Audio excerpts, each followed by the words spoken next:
Hi everyone! Happy October! It's Nak here. So welcome back sa mga bago. Hi, nice meeting you. This is Nak, your friendly tarot reader and guide. Ayan siya. So yan, October na nga and sorry kung late tayo nag-upload but bago tayo mag-start ng reading, tulad nga ng promise ko last time, meron tayong top 5 or something 5 na eme before we do the reading. So for this month, this is your 5 affirmations that you can use for the month of October. Ayan, 5. So, meron tayong cheat sheet. Para syempre hindi tayo magkamali. So, ayan. Number 1. I trust the journey I'm on and believe everything is unfolding perfectly. Ibig sabihin po nito is, you should trust the process ng buhay. And ito yung kahit hindi mo na siya maintindihan, hindi mo na yun maintindihan yung mga nangyayari, just have to trust the process. Kung ano man yung nangyayari, it's really happening for a reason and there's a reason why. Ayan. So number 2, I am open to the new opportunities that October will bring. So be ready and welcoming sa mga bagong parating. Ngayong October, mapabagong kaibigan pa yan, bagong experience, and of course, changes, chances, lahat ng bago. Be open. Number 3, I radiate confidence and embrace change with grace. So, you just have to believe your face tuloy. You have to believe in yourself and of course face challenges with a positive attitude, knowing that you can handle whatever comes. So parang be confident and embrace whatever things will come to you with a positive mind, positive attitude, ganyan. And alam mo yun, yung tipong ano man yung ibigay sa'yo, kaya mo. Hindi yan binigay sa'yo kasi hindi mo kaya eh. Diba? So, kakayanin mo. Parang sabi nga nila, susuka pero hindi susuko. Okay. Number 4. I release any fears and doubts and welcome abundance into my life. Ito yung you have to let go of everything na nag-hold sa'yo. So, let go of the things that is anything that is holding you back. Instead, mag-focus ka kung paano ka mag-attract ng success, ng love, ng prosperity, ng pera. Huwag mong isipin or huwag mong ilagay yung focus mo sa mga problema. Focus mo kung paano ka mas gagaling, mas magiging successful, paano lalong magmahal at maging mayaman. Okay? Number 5. This is the last one. I am in alignment with my higher purpose and ready to receive guidance. So, you are on the right path and open to receiving wisdom from the universe, your intuition, or your higher self. So, ito yung ready ka na to receive everything from the universe. Be open.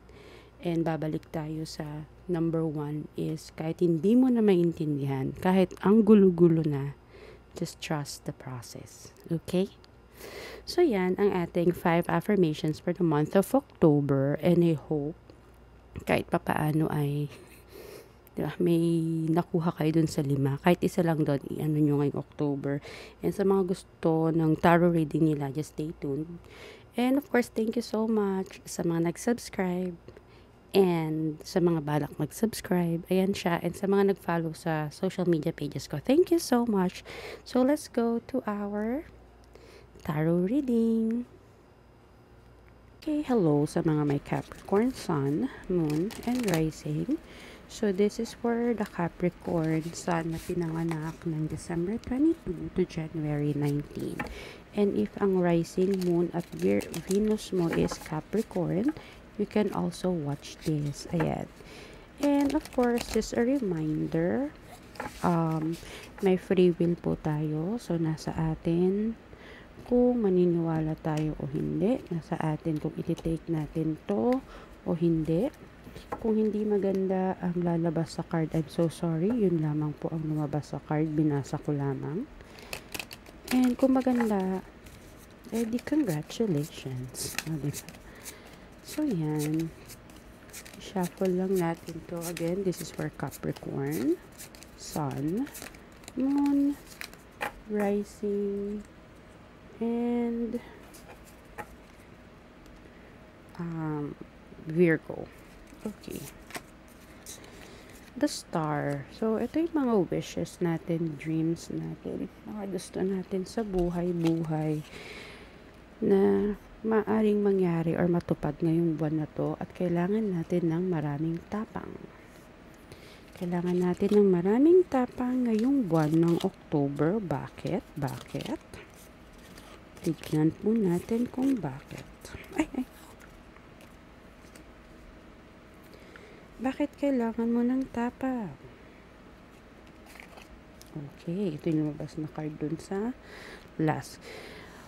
May mga bagay-bagay na kailangan kang pag-isipan ng OA ngayong buwan ng October sa mga may Capricorn, Sun, or signs.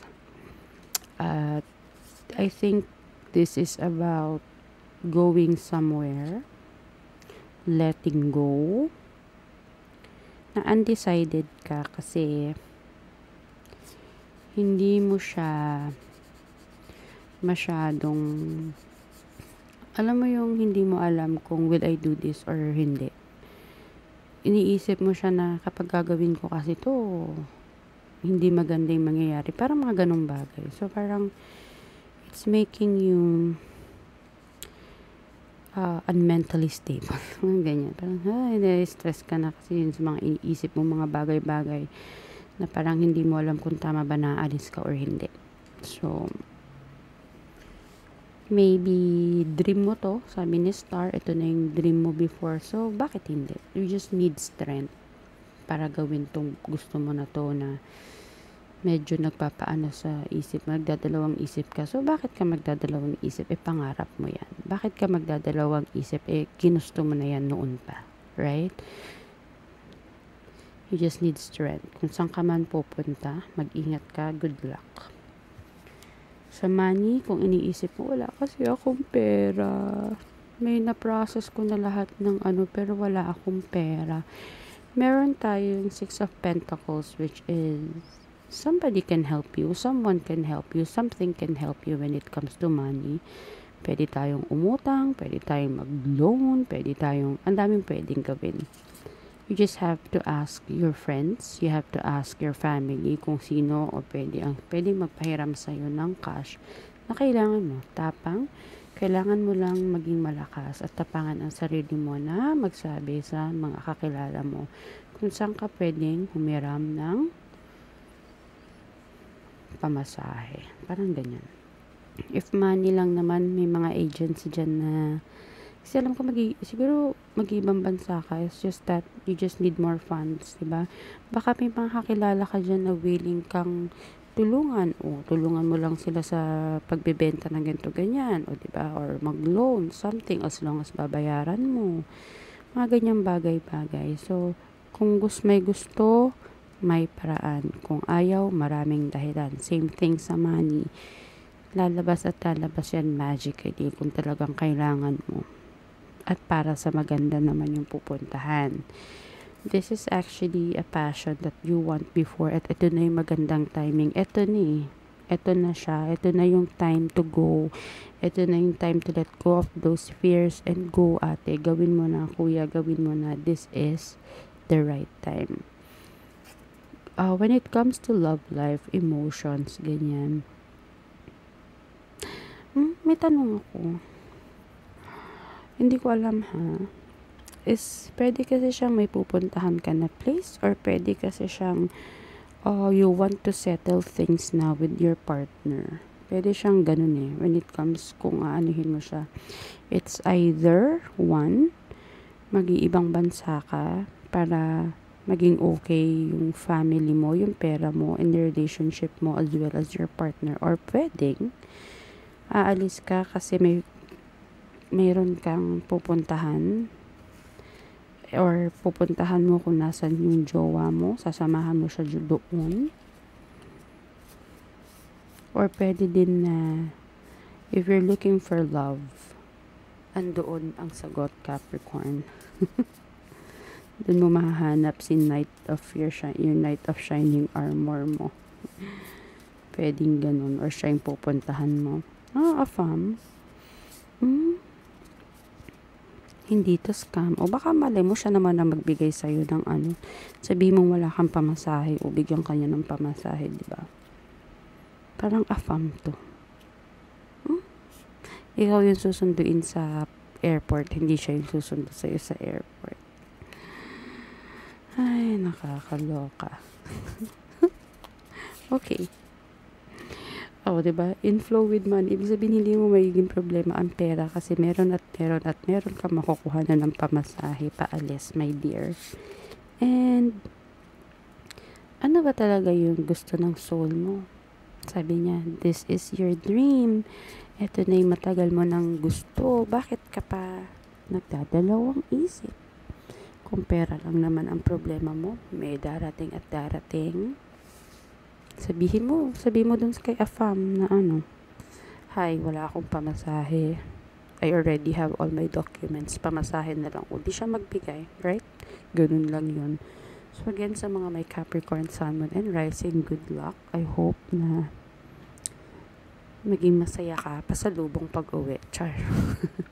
That's all sa mga may Capricorn, Sun, Moon, and Rising. Bye-bye!